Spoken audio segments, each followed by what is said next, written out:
Hiphopsince1987.com.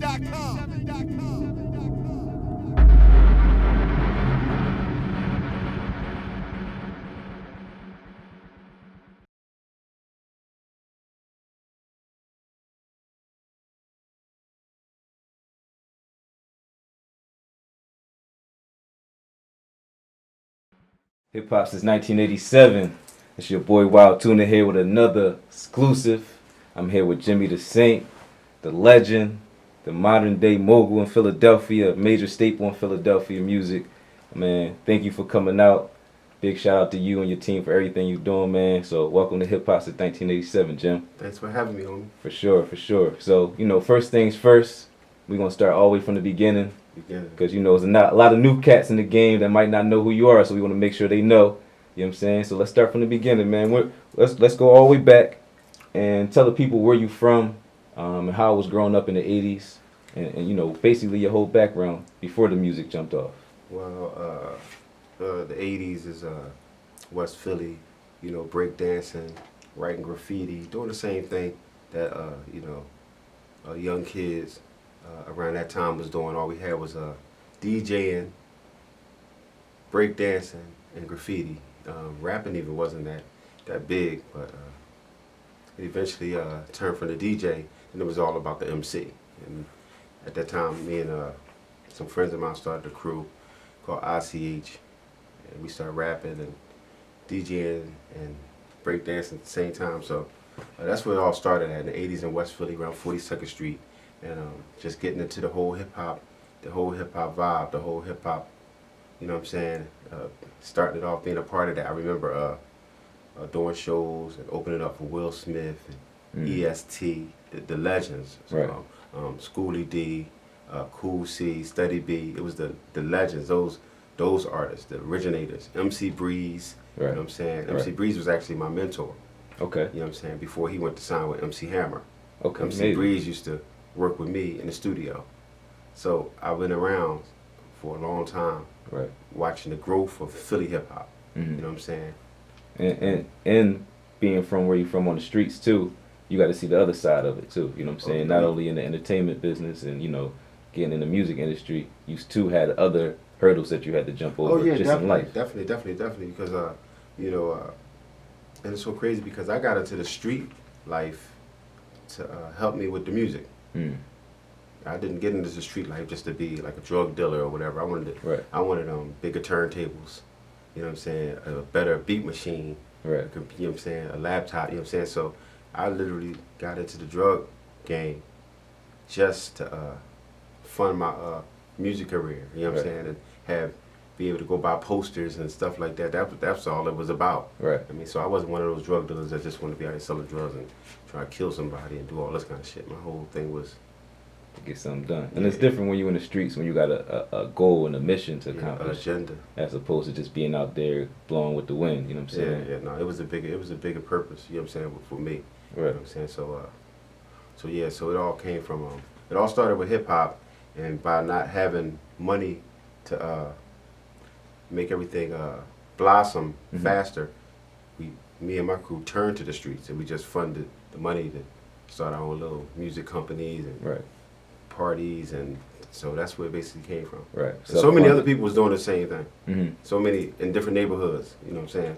Every drug dealer I knew was the head of a up and coming rap label with 20 rappers and stuff like that. And he funding his rappers from buying them clothes and studio time to whatever. That's what it used to be about. Right. You know what I'm saying? Yeah, that's when the culture was more in tune and more tapped in what they did financially. You know what I'm saying? It was just different. It wasn't about flexing outside of what you're doing. You know, it really wasn't about flexing. It'd be like, I go to this guy's studio, but this guy's a drug dealer, but he got 7, 8 rappers that he's trying to get to the next level because he know the drug shit ain't gonna last. Right. So we just kind of following the same blueprint as like a Jay-Z, Rockefeller, him and Dame Dash. They were street people that was like, let's start a label. Right. Or other camps like that. Right. And Death Row.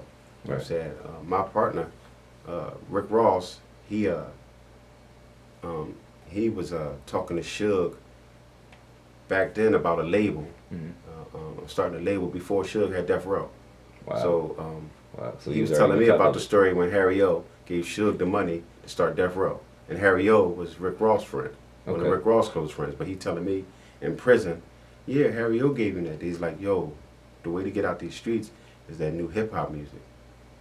That's the route to go. So start using some of this money to go that direction. Right. Right. And it's amazing as, you know, just how you telling this story and successful with it, how we look at it as, you know, making the NBA. You know what I'm saying? Like to make it in the industry is like the NBA. So, but to be able to see the process and you be able to give that game to people on, you know, it can be done as long as you do it the right way. You know, that's major. You know what I'm saying? So we commend you for that. So before we leave that topic, let's talk about, you know, you were in the drug game, you had your run-ins, which led you to be incarcerated, I believe, and then you met the real Freeway Rick Ross. Yeah, while in prison. While in prison, right? So let's talk about that. How was that impactful was, in your life? When I was in prison, it's so funny because when I met Rick, I just got to this prison in Texas, and when you get to a prison, when you first get to a prison, your property is not there yet. Your property don't come till a few days later, because you'll be there. Then they'll call you over the speaker a few days later and say your property is here. Right. All the stuff that you brought from the previous prison you was at. So, I was there and I didn't have my shoes.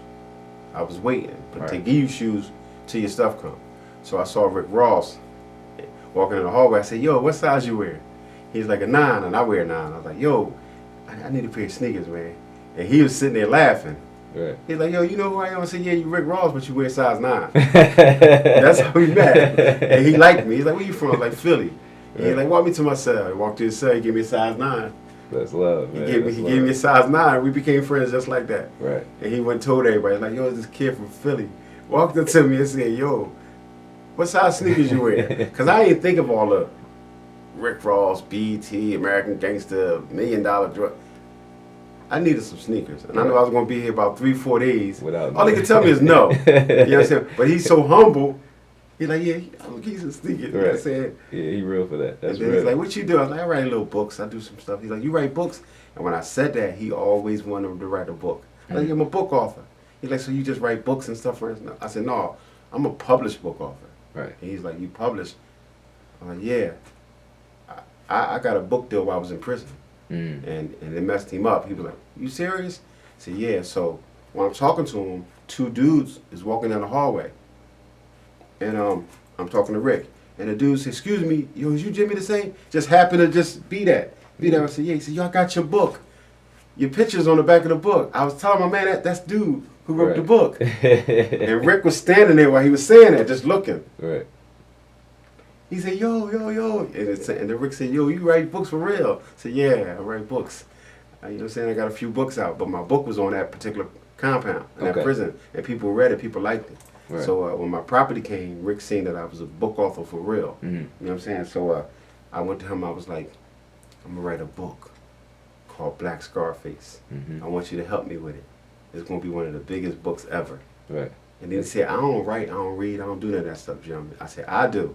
I just need you to tell me everything I ask you. I just need you to just like help me with it, and I incorporate it into the book." You know what I'm saying? Because the story is about a cop from Philly who moved to LA. Get all this game, then come back to Philly and take over the whole game. So all the LA parts, Rick helped me with. So all the streets and even a lot of the people in there was real people. Right. Because Rick would be sitting there with me every morning for like 2 hours, and he'd be like, "This street right here, the Crips got it. This street right here, the Blood. So you got to make it accurate because they'll know that it's fake." Right. So he put all the real stuff in it from Sound Like Dope.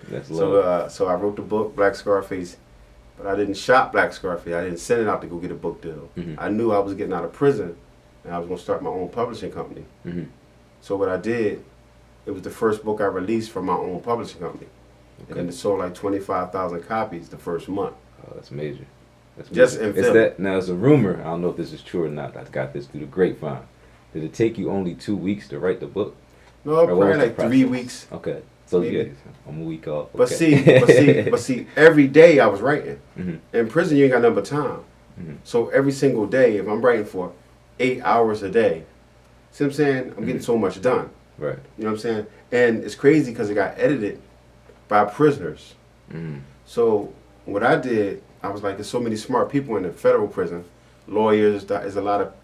So when I finished the script, I gave it to like maybe 10 different individuals. And I said, if y'all see any mistakes in it, you know what I'm saying, just check it, whatever. So when I gave it to one guy, he finished it. He marked all the mistakes. Another one marked all. When I got it back, I seen all the mistakes in it because I never was really good with grammar. I can write the story, but commas, semicolons, I'm gonna be all over the place. You know what I'm saying?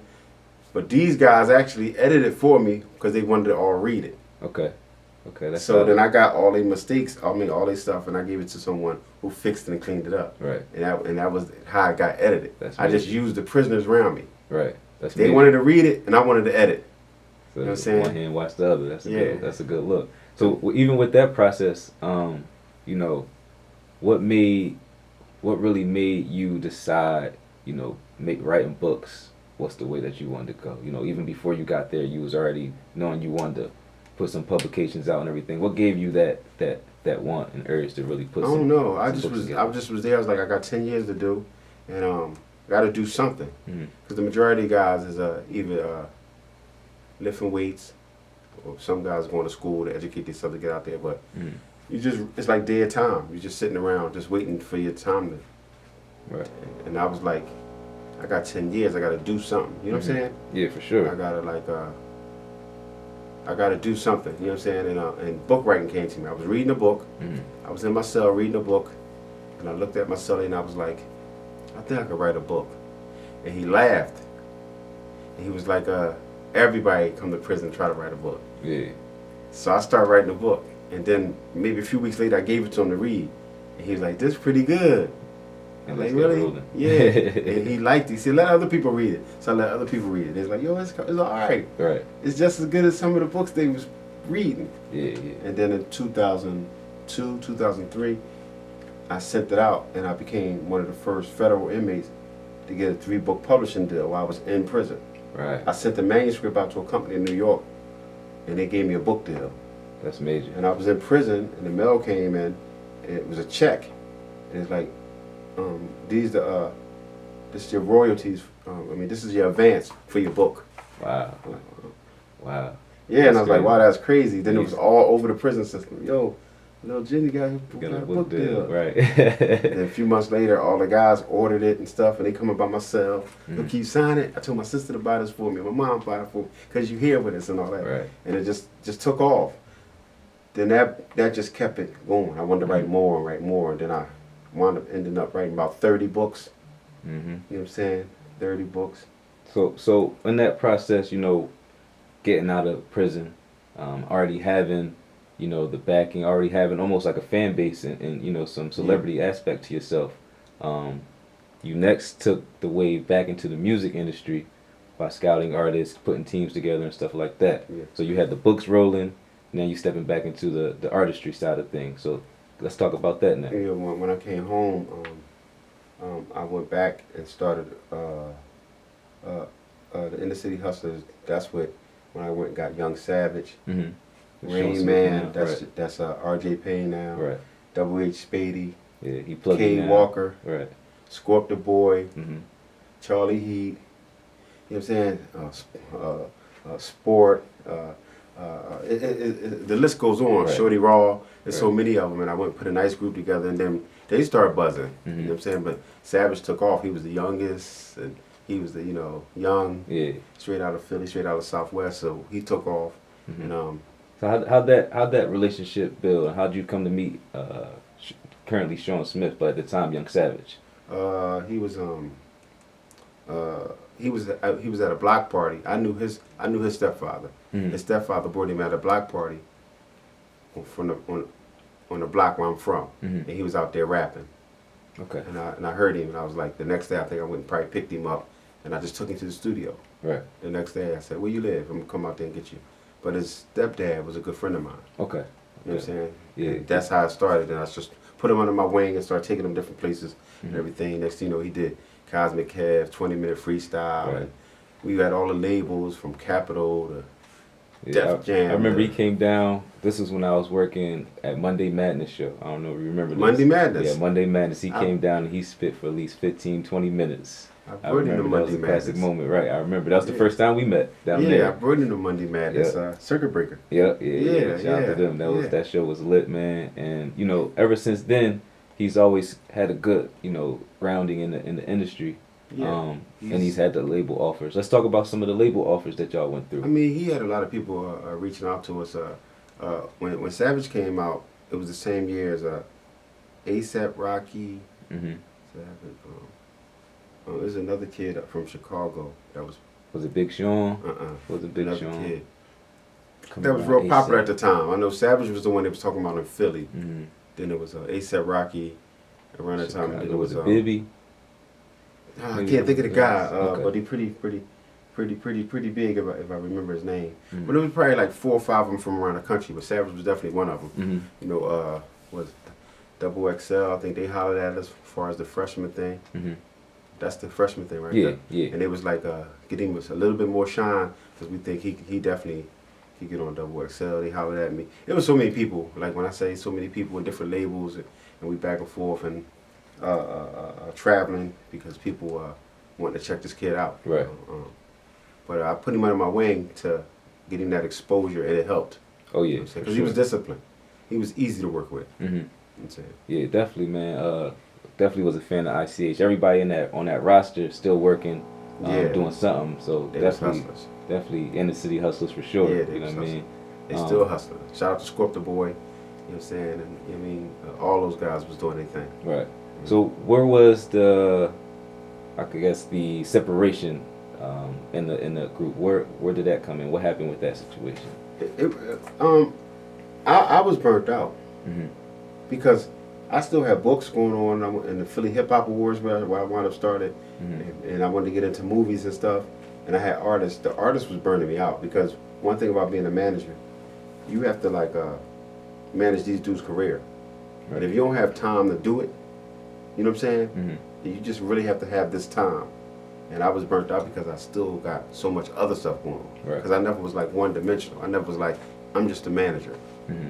I'm a book author. I got to do my own stuff. I'm trying to do movies now. Right. I do concerts. You know what I'm saying? That's back then when I got to deal with Live Nation. Mm-hmm. And I was the first person to do a rap hip hop concert at the TLA. That's facts. You know, History. the TLA. History. You know And what then I they mean? started doing rap shows. Right. So You know let's what I mean? let's talk about that. What really broke the ground for you to get that opportunity to be able to bring hip hop to the TLA? That's crazy because I had a partner named Sonia. Okay. Sonia McDuffie. Yes. She called them and sent them a proposal or bio on me Mm-hmm. or something. And then they emailed her back and said, we'll do a deal with him. He could do 10 shows a year at the TLA. Oh, that's love. And I got the mail and I was like, wow. And I started doing rap shows there. Right. Being the first person to open. Because they used to up the do rock doors. or rock yeah, or rock pop. and Or, all the. maybe they did hip hop, but They didn't. I did local. I don't believe I ever. put Philly people in the TLA. And that's the other thing. 'Cause I don't even think there was any hip hop at the TLA prior to Well, I have that. to research that, but I know Maybe. for a fact, Mhm. nobody from Philly, Right. these local artists never did a Live Nation stage. It had to come through me some type of way to get on the Live Nation stage at the Right. TLA. Right. Because And I what- also had the Tower. I just Mhm. never did one at the Tower. All right, bet. And what was the big groundbreaking thing that got you towards, you know, the movies aspect of things? Like, what made you say, okay, the music thing is okay, it's going where it's going, but the movies is what you really Well, flourishing in? Because someone read my book Black Scarface out in LA. Mm-hmm. A movie company. It was like, we want to purchase the rights. We want to turn this into a movie. Mm-hmm. And I sold the rights for 6 months. They had 6 months to get their stuff together. Mm-hmm. And then it didn't, after the 6 months, they didn't get it together. So the rights come right back to me. The rights to do the movie. So what happened was, I was like, I could do movies. Mm-hmm. Because people started asking me about turning your books into movies. And I was like, if I get the budget and I get the money in, and I learn the game or whatever, I could do this. Right. You know what I'm saying? Right. I could do it. People want to buy my stuff. That's a Prosper off of my stuff. So can we talk about the difference in income that the movies is bringing in compared to the music and what you were doing with music, and even with the books? Because, you know, being an independent writer and a publisher, having your own publishing company, The books. you know what I'm saying, the books is another major outlet. The books income is nonstop because I got a prison following.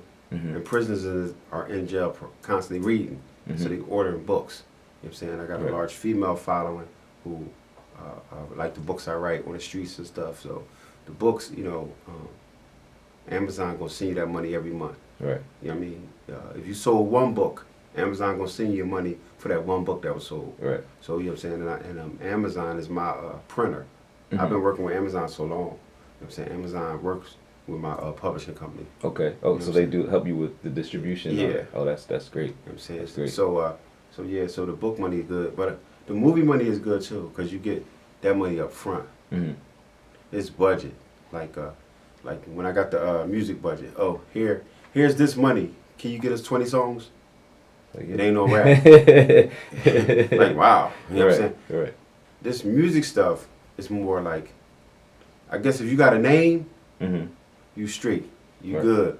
You can you know, sell your merchandise and get your streams or whatever you're trying to get and get your show appearances. I mean, but if you just up and coming, you just spending money.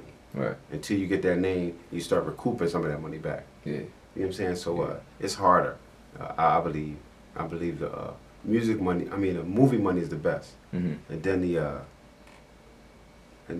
books. If you can make a successful one. Yeah, you still got to be a successful artist and be good at what you do. But Right. yeah, definitely. You know what I'm saying? Right. So I'm involved with all of them. Mm-hmm. I mean, because even when I was in prison, Rick used to be like, "Don't focus on one thing, Jim." And then he told me something one time. He's like, the smartest people and the most successful people is people that know how to master 4 and 5 different incomes from different places. Right. So when I see him and he got a car dealership and he's selling houses over here and T-shirts over there, and I'm like, damn. So if he can just hypothetically speaking, 1,000 from this every day, 1,500 from this every day, such and such from this every day, I'm like, damn. It's constantly coming in, and it's legit. Right. Right. All, Like all residual income, all Exactly. tax dollars. Exactly. Yeah. So I'm like, I could write books. Mm-hmm. I could do concerts. I'm gonna do it because income should be coming from all over the place. Right. You know what I mean? Right. That's real. How is your relationship still with Rick?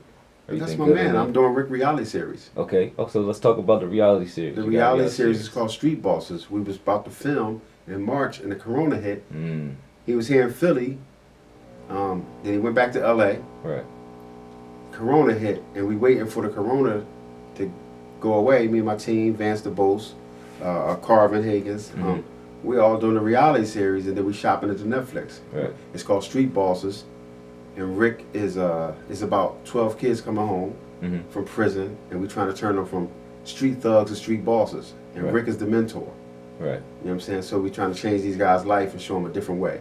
Okay. You know what I'm saying? So there's Well, more that's to major. it. That's There's more major. to it. You know what I'm saying? But Rick is involved. I believe Charlie Mack might be involved. Okay. And my team, Vance, Carvin, Khan, and we shoot it here in Philly.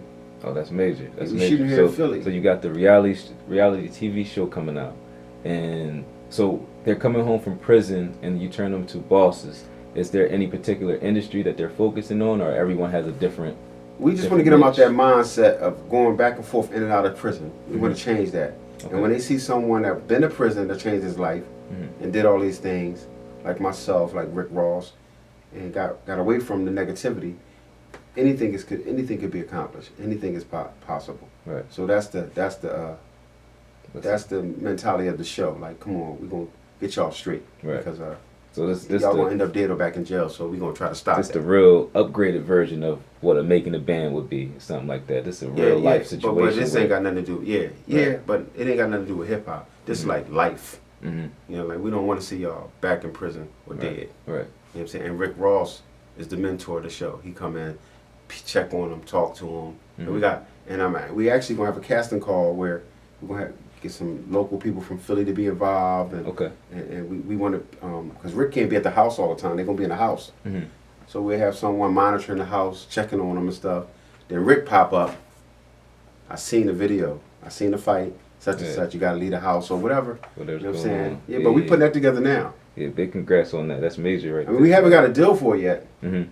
That's the whole concept. That's the whole we whole project that we're actually working on right now, besides some movie projects that we got, also some scripts that we got written. Right, right.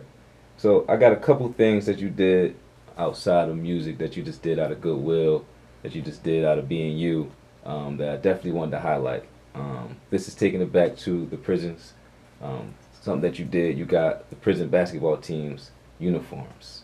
Yeah. So let's talk about that, because that's one thing, you know, out of all the things you do that's major, you know what I'm saying? Of course that's major, but it's little things like that that make it so we can see that you're a real person, real individual that actually care about people outside of yourself and outside of your circle. So, Well, you know, let's talk about that. When I was in prison, I was the basketball commissioner. Mm-hmm. And so I went to the warden one day. I was like, we don't have no basketballs. We got this old ball from 30 years ago. Just had the same stuff, no uniforms. Right. And I said, it's horrible that these guys don't have anything to do. Around here, they're doing all this time. Lifers, 30 years, 40 years. And basketballs, they escape. Mm-hmm. And he was like, walk with me. This was the warden. Right. And so I'm walking with the warden and assistant warden. He just said, walk with me. He takes me to a warehouse. Open up the warehouse. It's all these brand new basketballs, nets, bleachers, uniforms. He said, I've been running this prison for 30 years. You're the first person who ever asked me that. Wow. That's all it was. Wow. He said, right. you can go in there and get what you want. Right. I went in there, got the inmates. I went back. We got uniforms for all the teams, scoreboards. It's like, what? That's major. That's major. Because I asked him. I was like, right. why? Stuff like that is major because it really changes people's lives. You know what I'm saying? Even something so small, because like you said, they just doing time. They Just stuck. doing time. And any outlet they can to make things better. You know what I'm saying? Anybody that can do anything to make that better for them, they can change their life for real. But last year I did I went to CFCF and talked to all the inmates. Mm-hmm. The deputy commissioner of prisons got with me and was like, you was the most requested. Everybody up here reading your books, and we asked them who they want to see. And they said, so many people, like, can you get Jimmy Dasaint up here? Right. So they set up a whole room. It's actually on my Instagram page, me, and you see all the prisoners in the one room, and they was all waiting for me to talk about my books. Right. Right. Do you do that? How often are you often, you know, touring and doing that stuff? Like, I do stuff like that. I haven't been doing it in a while because of Corona this year. Oh, Corona right. just, you know what I mean? Yeah, that shit a lot. Stuff, You know what I'm saying? And all the other stuff that I got lined up. Mm-hmm. You know what I mean? Because I'm doing a lot. But I did do that for the prison system and stuff. And I also work with local politicians, David O, you know, City councilman. city councilman. Yeah. He helping me with a lot of stuff as far as the music and movies and stuff like that. And I got something big I'm working on too, man. Mm-hmm. That's gonna be dope for the city. It's gonna be real dope it's gonna be bigger than, I think it's gonna be bigger than everything I ever did. Yeah. Can you give us a little insight? Give us a little exclusive insight. What you got Probably going? off camera. What you got? Oh, okay. Because it's gonna be big and I don't want nobody else stealing the ideal. Okay. Because it's something I'm really, really, really driven and want to do. Okay. And it's gonna be dope for the whole city of Philadelphia. Okay, yeah, You know we're what I'm gonna saying? get that. We're gonna get that. We're gonna get that off camera. Let's talk about Rough House. Can we talk about Rough House Records? Oh, Rough House. Rough House was Yeah. my friends. You know, I knew Chris Schwartz. I still talk to Chris Schwartz, who started Rough House, Mhm. who deal with Lauryn Hill and the Fugees and all that kind of stuff. Chris, Right. a good friend of mine. He just released a book. But my homies are Chris partners, Okay. Vance and Khan. Okay. So when I came home and I was doing so much, they said, you need to come down here and work with us because you in tune with the streets and you got a lot going on. You need to be down here with us. Right. So that's how that popped off. But that situation disbanded. You know what Okay. I'm saying? That's why they wanted to start their own thing. My homies, Khan and Vance, and we wound up starting our own company. That's who I do movies with Okay. and music projects with. Yeah. And Ruler, my artist Ruler, that's going to be dope. He's coming. Super dope artist. Definitely a fan of his music, man. He got a couple hits on the tough. Yeah, I He told definitely you. got a couple hits. Dope young artist. And you still, you know, finding the talent, which is dope. You Yeah, still but if I finding come the across talent. it, Right. I'm not looking though. Mhm. I'm more a guy to like. Right. And since I got Carve, you know, a phone call away. Carve, check this artist out. Check this artist out. You know. Yeah. And with everything he's doing and has done, Yes. you know, having him as a reliable source and, you know, in your network, it's major. You know what I'm saying? Yeah. He's been doing a lot of writing and production for a lot of artists, getting charted, all kinds of plaques. You know what I'm saying? Carver Beast. Shout out to him for letting us come to Forge Studios to get this interview done. You know what I'm saying? So shout out to Carr. So tell us, other than your big secret plans that you can't reveal, give us something that you got coming out that you can talk about. Well, I got my new movie coming out. It's called The Karma Effect, Mm-hmm. and this movie is about a guy looking for the pedophile that molested his little sister. Okay. And the guy's name is Karma. And he go around inflicting karma on people that need it. Okay. So the trailer's out now. I filmed that with Gutter Films. My man Jerome Upchurch, and it's done. We just waiting to premiere it somewhere. Everything. You know, I'm gonna invite everybody out because people need to see this film. Oh, for sure. I'm gonna make sure I'm in the building. You know I'm what I gonna mean? make sure I'm Definitely invite y'all out because it's a really, really good film. Good film. It's featuring my good friend from Camden, New Jersey, Bobby Rand.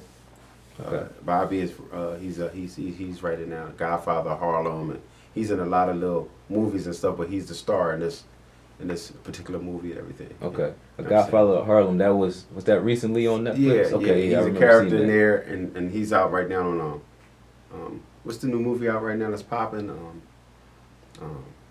Chase Street. Chase Street. I'm not up on the movie yet. Oh man, it's on Amazon Prime right now. There's a whole TV series that was filmed in Camden, New Jersey. Okay. And Bobby is the star of it. You just put me on. Okay. I'm check it out. So but he's the star of my movie. Mm-hmm. So we just waiting where we can get somewhere where you don't have to worry about this Corona stuff. Mm-hmm. Everybody can sit back and enjoy a movie and all that. Then I'm gonna have a premiere for this film because this film is really good. Okay. Well put together. Did you see the trailer? I did. Yeah, I seen the trailer. Yeah, you sent me the trailer. Definitely looked good. Carl did the soundtrack. What was the creative backing on that? Where'd you come up with the story? What gave you the idea? It's so crazy that you say that because it's people that's close to me, females, that's been molested by loved ones and all that kind of stuff. So it came from a personal space, personal place, and I was like, wow, this should be a movie about that, but the pedophile is being hunted. Right. You know what I'm saying? Right. You know what I mean? Instead of like they're getting away, and no. That's the karma aspect. And then I came up with the karma effect. Okay. You know what I'm saying? Like, what comes around goes around. Right. You might have touched that kid in 99, 2009, your get back came. Right. You know what I'm saying? Right. So, and then I said, it'd be dope if the lead character name is Karma. Yeah, that's heavy. That's you know heavy. So multiple messages was in the movie. You know what I'm saying? That's dope. Yeah. So. Who's your So the soundtrack, you said Carvin did the soundtrack. Carvin did the whole soundtrack. I think I got 12 original tracks, bangers that he supplied. Mm-hmm. He said, "Jim, do you?" That's a bet. We got a date yet? Or are you still waiting for the date? The movie is done. I just need to just get the premiere rolling. Yeah, and do it right. You know what I'm saying? Because David O, he gonna help me get a facility, a venue, and be like, "Jim, go do you." Right. And then I just invite people out in the acting community, the hip hop community, the arts, because I surround myself with people who doing positive things to help. You see what's going on around Philly, the murder rate, even with the corona going on, it's like if I could be that little glimpse of let's like we're gonna smile and laugh over here for these few hours. Right. Then y'all can go back to that. But right now, this is what's going on. Time, right? You know what I mean? Yeah, a little unwind time. The city need that, man. The America need that right now. America need it. You know what I'm saying? So definitely keep doing what you're doing. Keep being the voice for us, man. Keep holding it down for Philly. You done set so many records and made so many historical things happen in the city. And I want to give a shout out to a few people. I want to give a shout out to Yahoo. Yahoo just made me one of the top 10 mentors in America. You seen that? I didn't see that. Okay. Yeah. Top 10 mentors. It just came out last week, I think. Okay. You know what I'm saying? So it's on Yahoo. Right now I'm number 1. Wow. The top 10 mentors in America. Yeah. And you know what I'm saying? Because they're saying the stuff I do for the community and for artists and the stuff I've done. Right. You know what I'm saying? Because it's still stuff we haven't even talked about. I know. It's a lot, man. Do we got time? Can we keep it rolling? Tell us what you can. You know what I mean? Tell us what you can. I know you're a busy man. Yahoo. You know what I'm saying? And I got a few other things coming, and like I said, I always say this. I did the bad stuff, and the bad stuff ain't give me nothing but shot in prison. Right. You know what I'm saying? Right. Nothing came out of it. Right. So when I turned everything around and said, I'm gonna focus on some good stuff, Good stuff got me book deals, movie projects, and all I did was change my mindset, change my attitude. It was like, wow, negativity brings you negativity. Right. That's all it do. Right. Positivity brings you positive. That's Positivity is just, and I broke it down, and I have a book out called The 21 Lessons of Life. Mm-hmm. It's one of my most popular books. It's the first and only book I ever wrote that's a non-fiction, inspirational self-help. It's called The 21 Lessons of Life. Okay. It's out now. Okay. From the things I learned, I was like, yo, when I start focusing on positive stuff, a lot of things start coming. Mm-hmm. And I really saw it come. Like, wow, it's crazy. Right. Right. Can we talk about, let's touch on the incident of your accident being shot. Was it 10 times that you were shot? At what point of your career was that at? Like what? That was when I was in the streets. That was strictly streets. Sort of the beginning. It really wasn't like no rap. It was just like my whole mindset was the streets, selling drugs, the fast life. Like I was saying, back to what I'm saying, I put myself in that position because my whole mindset was negativity. I woke up negative. I'm gonna make some money. I'm gonna be gambling today with the homies. When you wake up like that, that's how you set your day. Right. That's how you start your day. Right. But now I wake up like, I'm gonna write a book. I'm gonna do this movie. Next thing I get a phone call. I'm like, damn. Right. Because one of my favorite books is a book called The 12 Universal Laws of Success. Okay. It's written by a guy named Herbert Harris. And one of the laws of success is called the law of human magnetism. Okay. Meaning, people gonna come to you that you attract. So if you're thinking positive, positivity is going to come your way. Mm-hmm. And if you're thinking negative, is what we think, is what we create. Right. It's like I want the best for my children. Mm-hmm. If I'm focused on that, the best will come to me to make sure the best come to them. Right. But if I'm sitting there saying, my homie gonna get some get back, some revenge, I'm gonna give him this gun, and he shoots somebody, and it's gonna come back to me. Well, I got the gun from him. So yeah, man. So that's major, man. I appreciate you. We done learned a lot from you today. When it comes to what you're doing, when it comes to morals and how you handle yourself in the game and outside the game, the positive mindset that you have, and we definitely want to keep updated on everything you're doing because you got a lot going on. A lot going on. Thank you for everything you did for the city and in the music industry, movie industry, and in the book industry. You know what I'm saying? So Jimmy Dasaint, Hip-Hop since 1987 exclusive. You know what I'm saying? Any last words before we get out of here? I know you got a lot to do today. Shout out to Hip-Hop since 1987 for coming back, coming through the studio, getting this exclusive. Peace out. Peace. Appreciate you, man. It's your boy Wild Tuna. Make sure you check this out on hiphopsince1987.com.